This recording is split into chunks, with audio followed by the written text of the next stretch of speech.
Olá pessoal, tudo bem? Hoje vamos iniciar lançamento oblíquo, tá ok? Quem não entrou no canal e assistiu às aulas passadas sobre lançamento horizontal, volta lá para assistir a aula, tá ok? Entre no canal, compartilhe, quem não se inscreveu, se inscreva no canal, ajude ao profissional da educação. Eu sou Carlos Souto e depois da vinheta, vem comigo, teoria de lançamento oblíquo para você, ok? Bom pessoal, eu tenho aqui um lançamento oblíquo. O que vem a ser um lançamento oblíquo? Um lançamento em que, por exemplo, eu tenho um canhão aqui, ou um foguete, e ele é lançado em relação à Terra formando um ângulo. E ele vai ser lançado formando um arco de parábola e caindo nessa horizontal aqui. Então eu considerei dois eixos aqui, o eixo de x em metros e o eixo de y aqui em metros.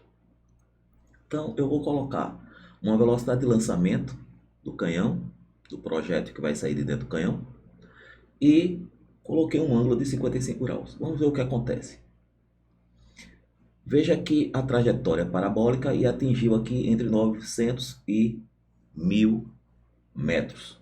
Tá ok? Mantendo essa velocidade e esse ângulo aqui. Vamos ver na fotografia como ficaria. Então, exatamente aqui. Praticamente 950 metros de alcance, que é essa distância aqui. Ok? Vamos alterar aqui o ângulo. Vamos supor que eu aumente o ângulo sem alterar. Altere a velocidade, desculpa, sem alterar o ângulo, tá? Vamos fazer aqui. Então vai ter um alcance agora de mais de 1.300 metros, 1.350 metros aproximadamente. Vamos ver aqui, ó. Então aumentou o alcance. Será que aumenta o alcance de novo se eu aumentar a velocidade? Vamos ver. Vou colocar agora 140. Eu tenho agora o quê? Eu tenho um alcance maior.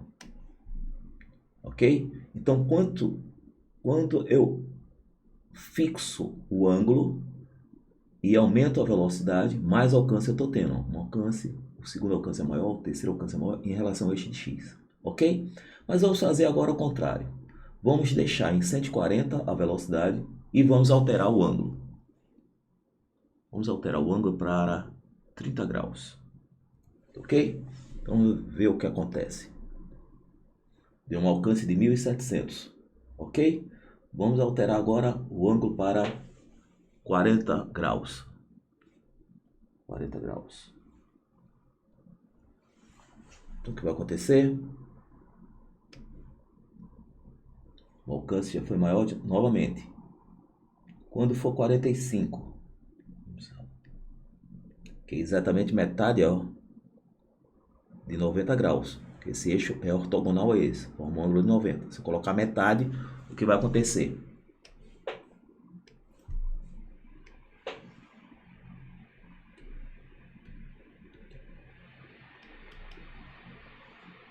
Tem um alcance bem maior, ok? Agora, após 45 graus, o que vai acontecer, Carlos? Quando eu colocar um ângulo acima de 45 graus, vou colocar aqui 55 graus. Veja que agora ele vai ter um alcance menor do que um ângulo de 45. O que prova que, depois de 45, qualquer ângulo que eu colocar, vou colocar 60 aqui, 60 graus, eu vou ter um alcance menor, porque ele vai subir mais e vai ter um alcance menor, ok? Vamos colocar um ângulo de 80 graus para vocês verem. Veja que ele vai subir bastante. Ele vai subir bastante, ó. Subir bastante e vai ter um alcance bem menor. Então, após 45 graus, quando você fixa o ângulo, aliás, fixar a velocidade, você vai ter sempre um alcance cada vez menor. Tanto é que se você colocar 90 graus, é um suicídio, né? Porque ele vai ficar perpendicular, né? E o projeto vai cair no próprio canhão, ok? Bom, pessoal, com relação a isso, vamos explicar algumas coisas aqui. Vamos ver algumas perguntas aqui e responder. Quando fixamos o ângulo, se aumentarmos a velocidade, a distância alcançada sempre aumenta. Concordo, foi o que nós vimos. Quando fixamos o ângulo, quando nós aumentávamos a velocidade, sempre o alcance ia sendo maior. Quando fixamos a velocidade, se aumentarmos o ângulo, a distância alcançada nem sempre aumenta ou sempre aumenta. Nem sempre aumenta, né? Nós vimos que depois de 45 graus, ele vai ter um alcance menor. Das duas velocidades, é possível que a menor atinja a distância maior? Então, dadas as duas velocidades, é possível que a menor atinja uma distância maior? Sim, é possível, depende do ângulo. Finalmente, o lançamento oblíquo é um movimento no qual uma partícula é arremessada com velocidade inicial não nula e inclinada em relação à direção horizontal. Ok? Um exemplo disso aqui, certo? É você ir aumentando o ângulo aqui e você vai vendo que tem um alcance maior, né? Nós vimos isso anteriormente, né? Vou colocar aqui, 100.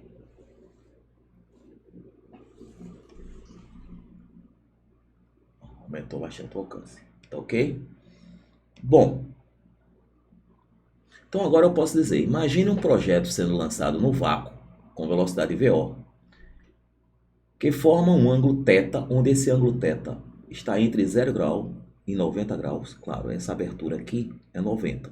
Se você colocar 90, ele iria ter movimento na vertical e iria cair nesse mesmo ponto. Então tem que ser um ângulo entre 0 e 90 graus, com a horizontal. A horizontal é o solo, certo? E aqui é a vertical em relação ao solo. Adotemos como origem do sistema de coordenadas x ou y, que é essa coordenada aqui, ó, x com O com y, a posição do lançamento. Então vejam só o que acontece numa vista lateral. Veja que as posições px na horizontal e as posições py na vertical. E note que nesse gráfico aqui, ó, o movimento de px são as coordenadas na abscissa, eixo de x. E aqui as posições na ordenada y, tá ok? Então as posições das projeções px e py variam com o tempo? Claro que sim, né? A cada instante o projeto ocupa uma posição diferente.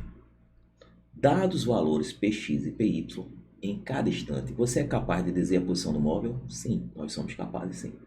Tá ok? Então o movimento do projeto P pode ser visto como uma composição de movimentos realizados pelas posições px e py sobre os eixos x e y. Claro, é uma composição de movimento. Esse movimento aqui na horizontal e esse movimento na vertical. Nós vamos ver mais adiante que esse movimento aqui vai ser um movimento uniforme, em que a velocidade vai ser constante em relação a x. E a velocidade em relação a y vai ser variável. Então, no eixo de y, o movimento vai ser uniformemente variável. Vamos ver mais na frente isso. Ok? Então, vamos explicar aqui alguns detalhes desse lançamento. Eu sei que o lançamento tem um ângulo formado com a horizontal. Eu tenho aqui, deixa eu colocar aqui uma letrinha, colocar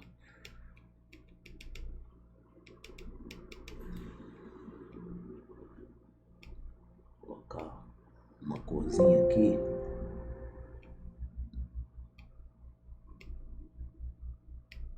colocar uma corzinha. Eu tenho aqui um alcance, que é essa distância que ele vai atingir quando ele sair daqui e chega aqui. Então eu tenho um alcance que é em relação ao eixo de x, e tenho um movimento dele em relação ao eixo de y.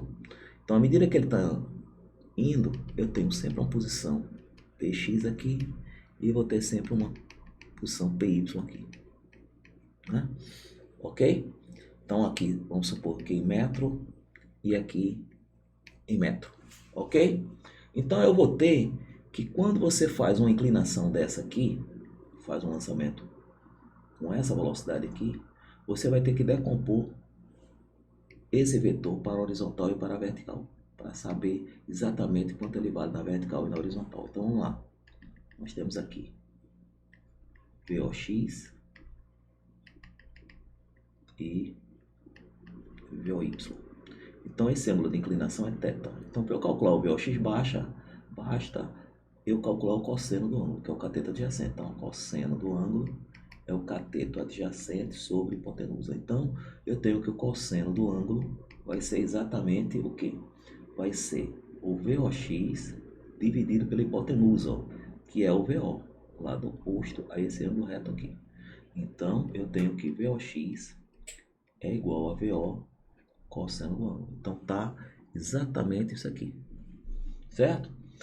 Só que eu coloquei θ, mas pode ser alfa, pode ser qualquer letra grega. Então pode ser alfa aqui, não tem problema nenhum. E se eu fizer o seno do ângulo, eu tento o cateto oposto, eu tenho um cateto oposto sobre hipotenusa.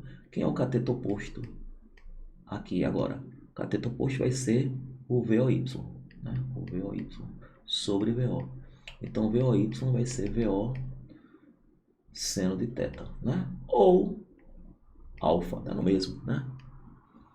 Então, a decomposição para esse eixo e para esse eixo é primordial para nós sabermos a velocidade inicial em relação ao eixo x e a velocidade em relação ao eixo de y, né?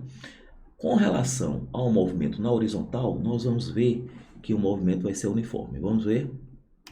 Vou voltar aqui.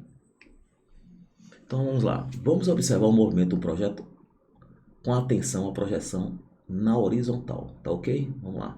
Eu tenho aqui uma inclinação e tenho um ângulo.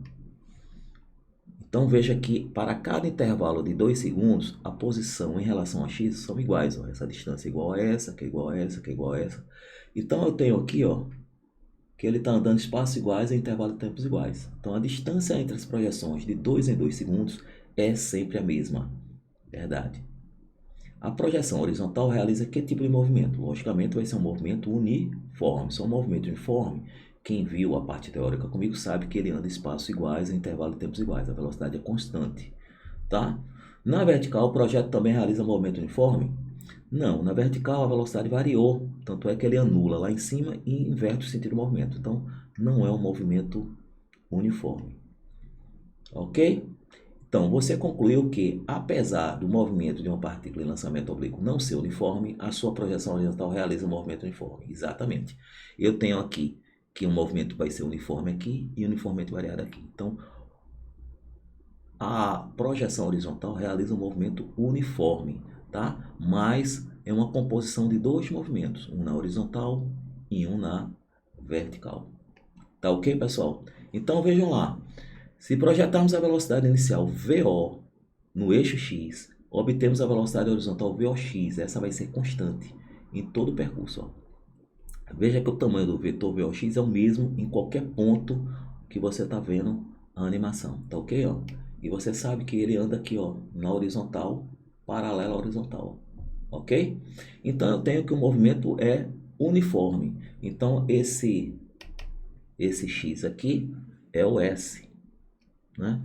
É o S. Então nós temos aqui, vou colocar aqui uma cor. Eu tenho que o S é igual a SO mais VO vezes T, velocidade em relação a x. E o S nós podemos chamar de x. Então tá aqui a fórmula. Como a posição inicial é zero, isso aqui é zero, a posição inicial é zero, então a fórmula fica só exatamente isso aqui. S é x igual a VOX, tá? E o VX eu vi com vocês que é VO cosseno do ângulo, porque ele é uma projeção desse ângulo aqui. Tá ok? Bom, pessoal, eu acredito que deu para entender esse primeiro tópico, tá? Espero que vocês tenham entendido. Tá? No segundo módulo, nós vamos ver o movimento na vertical. E no terceiro módulo, nós vamos ver os cálculos de alcance, tempo de subida, tá? Cálculo do ângulo, tá certo? Então, até mais e vem comigo.